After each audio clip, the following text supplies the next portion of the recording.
Hello my lovelies, and welcome to this week's episode.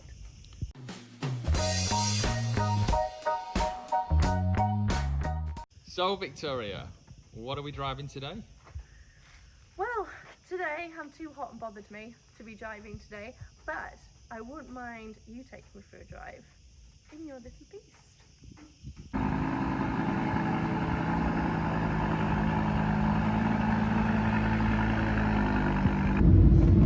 Hello Steve. Hello. What a lovely drive we're having up and down this mountain road. What are we in today, Steve? It's the Lamborghini Huracan. And from what year is she? It'll be 4 years old now, this one. She is an absolute stunner. Being the nerd that I am, I'm sitting here looking around, and I think she has every extra under the sun. Yeah, well, at least suspect it for my birthday, my wife. Yeah, and I think she got talked into absolutely every extra. I also think that she won Best Wife of the Year award. Yeah, that year, yeah, right? she did. No, but why did she go with yellow? I think it was a toss-up between the yellow and the green. Remember the green one? Like the dark matte? Yeah? No, the metallic. Right, okay. You know, similar paint to this pearlescent, is it? Like right. That? Yeah. And she went with the yellow. We'd had the Gallardo in yellow. She thought it was a bit unusual. Yeah. Stands out, doesn't it? Oh, it Especially does. in the sun. Suits it better in Marbella than it does in Manchester. For sure. And that's what I wanted to ask you, because you've had a Gallardo before this. Main differences for someone watching this video who has a Gallardo currently and contemplating upgrading? I think it's a completely different car. I think in a lot of ways this is like driving day to day. Yep. It's much easier to do. Feels sure. more like driving a German car. Yep. An Audi, really, because I've had Audis before. Well, it is an R8 in a pretty dress. Yeah, right? and all the tech inside the same as what I had in my Audi Allroad. Yep. So you know, it feels more practical. It feels a lot more fluid and smooth. Very user friendly too. Yeah. I mean, all the buttons. Once you figure out how to open the door, yeah. I think once you get in the car, it's all really, really user friendly. I see that you've got the lifting system on the front. I think too. that's a must. Yeah. Absolute must. Definitely. It just gives you the extra few centimeters. It makes this car, believe it or not, quite practical. I think the limitations are on space. You can only get a small overnight bag in it, but it's comfortable for 6 hours. You can drive around town. You can park it easy with the sensors, and then you can lift it to go over bumps, and you're getting all kinds of car parks, even in Spain and Marbella. Well, she's small. Yeah. She's petite. You know, within the bestiality which is Lamborghini, I think she's pretty petite and really, really user friendly because of that R8 essence that she has to her. Would you change her? Are you thinking of changing her for anything? Are you going to stick with her? This is on UK plates, which I will have to change if I stay here, as you know. Yeah. So I think we would go for another one of these, but maybe go for the Spider this time. Okay. Again, more use for it in Marbella than you have in Manchester. For sure. And how are you driving a right-hand drive car over here?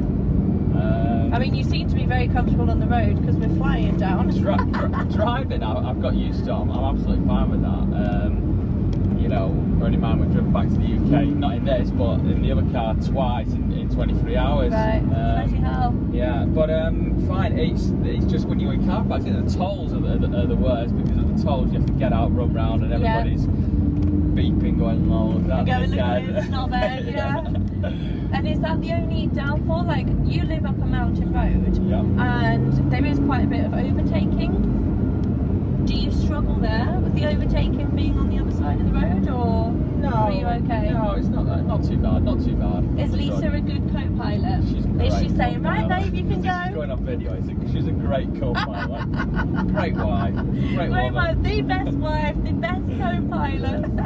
I suppose if you're on roads that are busier, you know, like say you go to Ronda on your own and you're really trying to pop in and out, then it becomes more difficult. But this is a quieter road, really. It's just cyclists who really don't like you. And the speed bumps down here, because that's a big difference from England, right? Yeah. The massive amount of speed bumps that we have down here and the bad quality of the road. Yeah. Have you had to adapt your driving style at all for moving over here? No. So with the lifting gear, it's absolutely fine. You know, don't have any real issues with it. With all of our hundreds of speed bumps currently. Yeah. And how often do you use this car, is it your everyday car or? No, it's not our everyday car, because you can't get your shopping in it or anything really.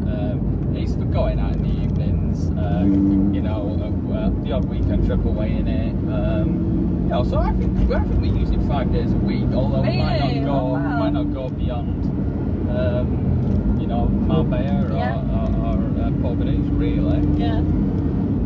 I think at 4 years old, I've only done about 13,000 miles. Is that all? Yeah. And maintenance-wise, are you finding that she's like has less maintenance or less problems with her than the Gallardo? Did you have any issues with the Gallardo? Any electrical issues or maintenance? I didn't have any issues with the Gallardo, but this is definitely a better built car in every way. Every way. It's, you know, the Gallardo's probably wasn't like a proper old Lamborghini, but it did feel more clunky like one. Where this feels more like driving a modern car, you know. And Lisa, she drives it, and she likes it. You know, it's not a choice. I overtook you guys the other day. Yes, that's why she was driving me, the non-drinker. I was overtaking you guys on my set at Ibiza. I've never been so proud of my little 90 horsepower. But she's absolutely fine in it. You know, she drives it around. So yeah, but that goes back to what we were saying about it being so user-friendly. Yeah. Right, like you don't need to drive it like this because it's got an amazing gearbox, amazing double clutch. You don't feel like you need to be pushing it constantly all the time. No, you can drive it like a normal Audi. Yeah, just bearing in mind that you do need to be careful going over, you know, potholes and speed bumps, stuff like that. But that's what you've got to watch where the roads are bad. Yeah. You know. But apart from that. And she sounds amazing. Yeah. Have you done anything to the car, or is it completely standard? Completely as it is. And will you be doing anything? No. No changing exhaust or getting overly excited or anything like that? It's powerful enough, it's loud enough, it's great. She is for sure powerful enough. And have you done any track days in it? No, I've considered doing it, you know. I've considered it taking up the track up Ronda, isn't it? Yes, Ascari. Turn around here. Yes, perfect. Yeah, no, but I haven't done. I mean, I know people say these cars. Yeah, you can go for it.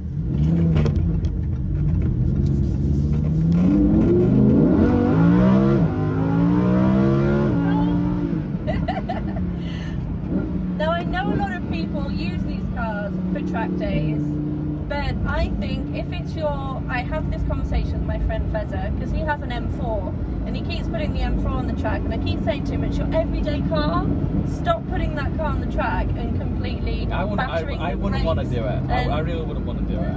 Oh, so you're a little bit more sentimental like I am. Yeah, I don't really want to do it, and I wouldn't want to keep paying for the tyres either. Well, that's the thing.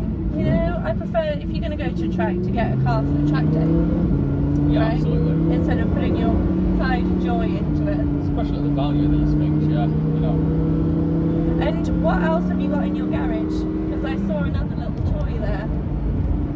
But an old lady. Oh, the old car. The old lady. The old lady. That's Lisa's 70-year-old Morris Minor. One of the very first Morris Minors. It's convertible, very old. So there's no extras on that one, I'll tell you. There's no extras, but Lisa was going to do the video with us today, but I think we should do a video with that instead. I think that would be a lot more of a fun video. You'll be amazed that I've followed her around in this, and she's followed me around, and how many more people stop after you in that one and look on the side of the road. Because it's very, very unique, very unusual. Well, the beauty about having Lamborghini Huracan here is that there's many of them. Yeah. Right? When you go to our gym, it's strange if there isn't one in the car park. Well, that was one of the first things that shocked me, because I remembered WhatsApp in my mates. I'd only just moved here a year ago, and I was used to taking my car to the gym or anywhere, and it being the only Lamborghini there. Yeah. And I went to M13, parked there, and I texted the lads and said, for fuck's sake. I said, it's like having a Mondeo in Tesco car park in Manchester. Yeah, it is absolutely crazy. But it makes it more fun. It does, not only more fun, but you can use it more, I think, because you don't stick out like a sore foot. No, that's right. Right? Yeah. You have to be careful, don't you, back in the UK, where you're going and where you park and stuff like that. But around here, you know. You're just one more. Yeah. So are you enjoying Marbella? Oh, absolutely. Are you here to stay? I think so, certainly for the next few That's good to hear. Well, welcome to Marbella. Thank you. Thank you very much for the drive, guys. I hope you enjoyed this video. See you next week, hopefully. Bye.